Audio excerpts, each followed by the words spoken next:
The train conductor announcing his own lost item, 2005, Munich, Germany. The morning began like any other. Steel wheels humming beneath frosted tracks, a gray sky hovering low over Munich, and a half-asleep city rattling toward another workday. But for one conductor aboard the 712 line, something felt strangely incomplete. He kept patting his collar as if searching for something missing. Passengers shuffled aboard, coffee steaming in gloved hands. The conductor, Martin, adjusted his hat and stepped forward to deliver his usual greeting. Steady voice, practiced rhythm, effortless warmth. But beneath it all, he was distracted. His favorite scarf, deep green wool with a frayed end, was nowhere to be found. He shrugged it off. Maybe he'd left it in the break room. Maybe in yesterday's locker. The train lurched forward, doors sealed, announcements ready. Minutes passed, the city whirred by. Martin checked his clipboard. The lost items bulletin, routine, impersonal. He cleared his throat, pressed the mic, and spoke into the carriage. "Ladies and gentlemen, we have a found item notice." The words floated mechanically, until his eyes fell on the handwritten description. A dark green woolen scarf, slight tear on one end.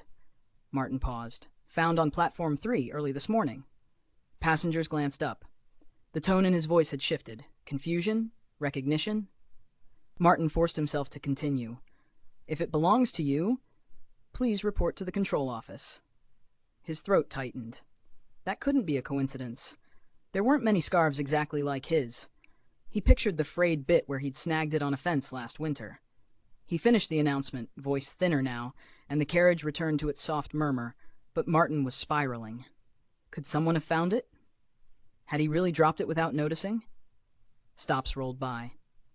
The train filled and emptied. Martin's composure fractured each time his fingers reached instinctively toward his neck.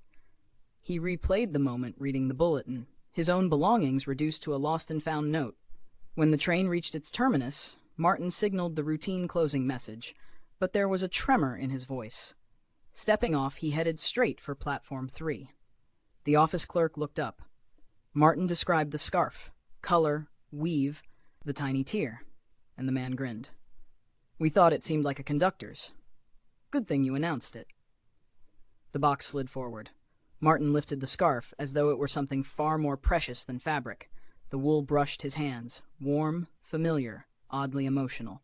He wrapped it around his neck, exhaling a shaky smile.